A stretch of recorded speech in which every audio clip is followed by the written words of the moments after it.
Number 1. Explain and elaborate the phrase. Give a man a fish and you feed him for a day. Teach a man how to fish and you feed him for a lifetime. So it means gives a man the answers and he will know only have a temporary solutions.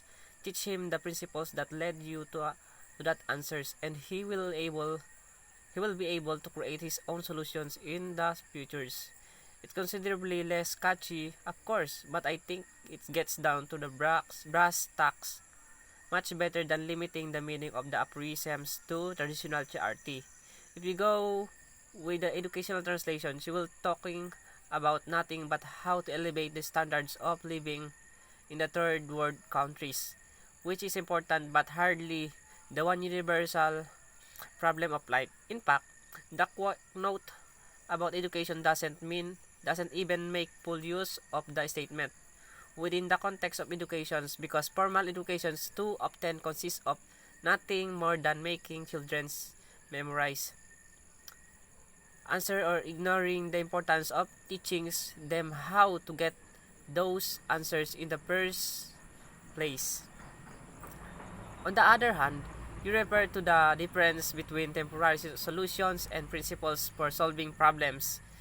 You may very well not only improve someone's standards of living, but give that persons the tools to improve themselves. Number 2 questions. Based on the states of the world fisheries in aquacultures 2020 and the Philippine fisheries profile 2020, summarize and explain the current scenario of the world aquaculture industry and the Philippine aquaculture industry. Current trends in the industry's problems and issues, and where do we go from here?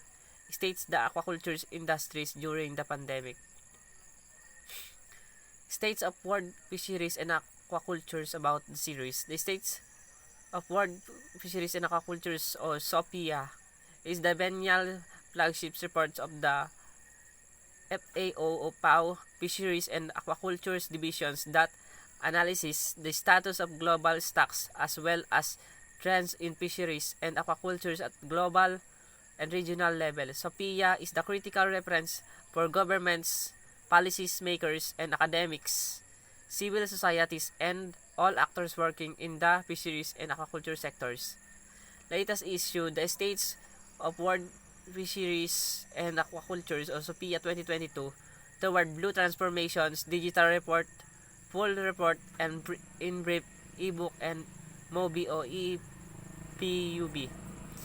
The 2022 editions of the World of the State of World Fisheries and Aquacultures coincides with the launch of the decade of actions to deliver the global goals, the United Nations Decades of Ocean Science of Sustainable Development, and the United Nations Decades of Ecosystems Restorations. It presents how this and other equally important United Nations events, such as the International Year of Artisanal Fisheries and Aquacultures, are being integrated and supported through Blue Transformations.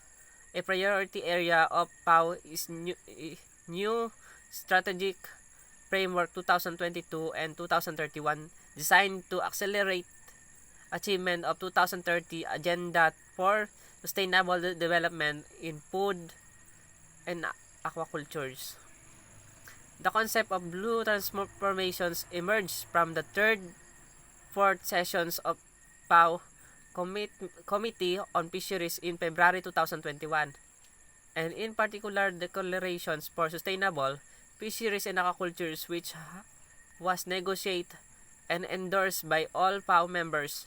Declarations calls for supports an evolving and positive visions for fisheries and aquacultures in the 21st century, where sectors is fully recognized for its contributions for fighting poverty, hunger, and malnutrition.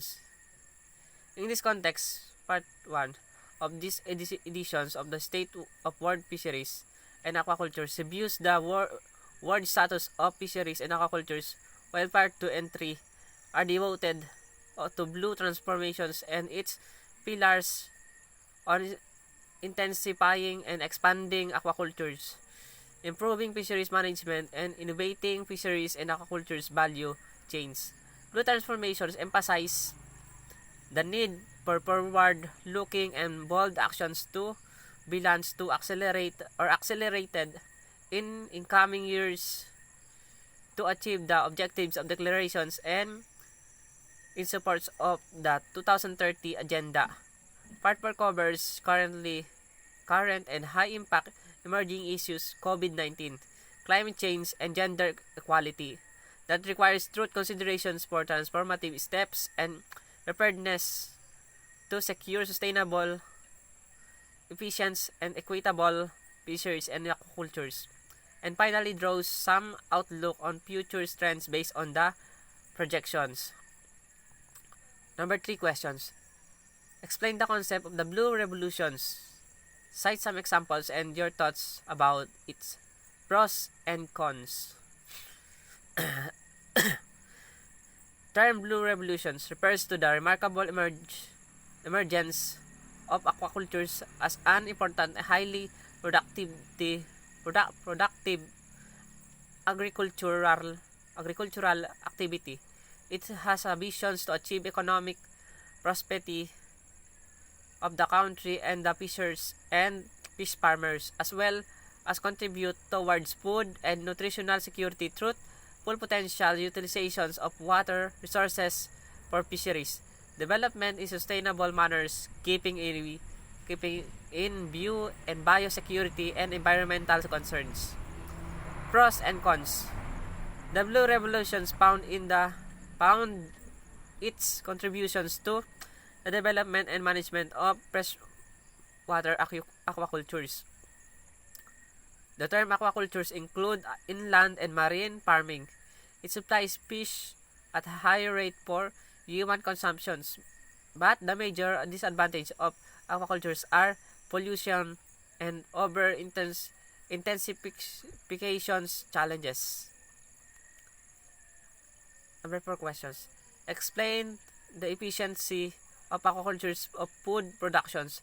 Aquaculture is economically more efficient and viable than the land-based animal farming systems in the sense that fishes are efficient converters of food to flesh and there is more productions of fish biomass per unit area. In general, plant products are limiting in one or the other essential amino acids and or essentially fatty acids. However, fishes have well-balanced amino acids and fatty acids profile and especially polyunsaturated fatty acids which are present in a good quality.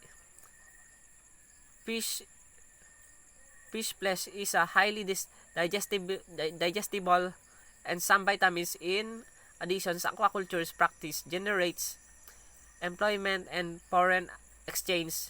Therefore, aquaculture as a food production systems show the potential to provide the quality proteins to ever increase human populations and to combat malnutrition. Thank you.